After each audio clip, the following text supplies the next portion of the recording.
Bagi kalian yang sudah berkecimpung di dunia blockchain dan kripto, pasti sudah pernah mendengar istilah smart contract.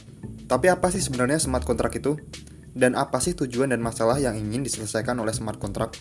Istilah smart contract pertama kali digunakan oleh seorang ilmuwan komputer dan kriptografer bernama Nick Szabo pada tahun 1997, jauh sebelum blockchain dan Bitcoin ditemukan oleh Satoshi Nakamoto. Nick Szabo menggambarkan sebuah vending machine atau penjual minuman otomatis sebagai bentuk pendahulu dari smart contract.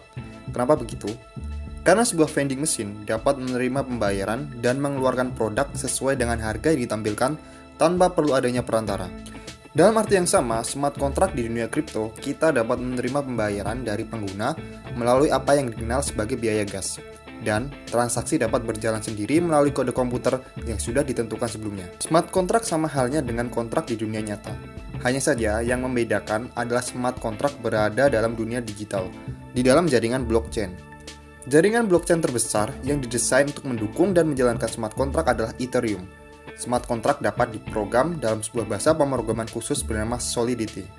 Untuk memahami smart contract, saya langsung memberikan contoh deh. Kita ambil contoh Gojek. Setiap kali kita memesan ojek dalam aplikasi Gojek, pihak Gojek akan mencarikan kamu driver yang bersedia mengantar kamu ke tempat tujuan yang kamu inginkan.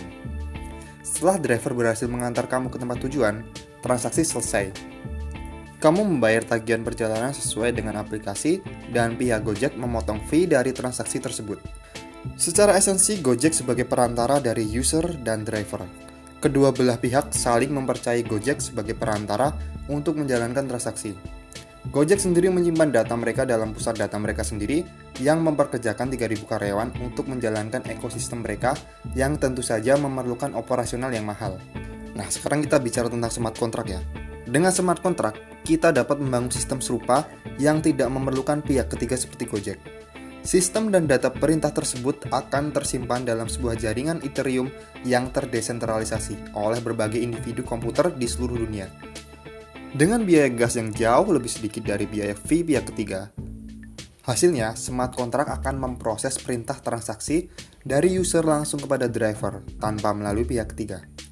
Secara teori, biaya gas dari Ethereum untuk memproses perintah smart contract akan jauh lebih murah daripada menggunakan sistem sentralisasi yang sudah berjalan sekarang.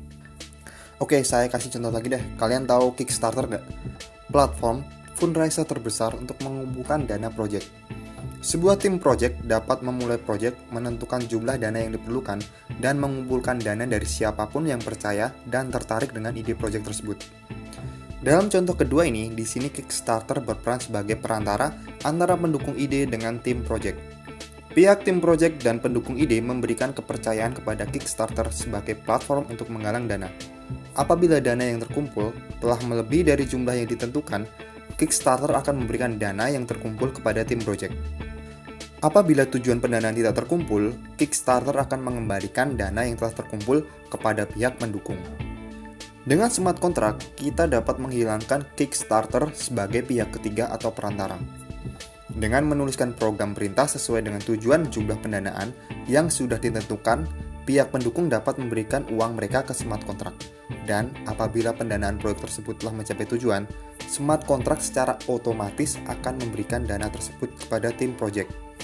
Dan apabila pendanaan tersebut tidak mencapai tujuan dari jumlah yang telah ditentukan, secara otomatis kontrak akan mengembalikan dana kepada para pendukung ide. Simpelnya, dengan smart contract kita dapat menghilangkan pihak perantara dalam sebuah transaksi yang tentu saja akan sangat jauh menghemat biaya. Gimana? Sangat menarik ya? Tapi kenapa kita harus percaya dengan smart contract ya? Smart contract berjalan dalam sebuah jaringan blockchain yang memiliki keunggulan sifat yang abadi dan terdistribusi. Maksudnya? Abadi di sini berarti sekalinya smart contract dibuat, selamanya tidak akan pernah berubah. Dan satu orang pun tidak akan ada yang bisa merubah isi dari kontrak tersebut. Dan terdistribusi maksudnya adalah kontrak yang dibuat akan divalidasi oleh banyak orang yang berada dalam satu jaringan. Sehingga tidak akan ada satupun yang bisa memaksa untuk merubah isi kontrak yang telah dibuat. Karena semua orang di dalam jaringan akan menganggap tindakan perubahan isi kontrak tersebut tidak sah atau tidak valid. Nah, sekarang kamu tahu kan smart contract itu fungsinya apa? Semoga video ini membantu kalian ya. Dan jangan lupa klik like dan subscribe channel ini. Terima kasih sudah menonton.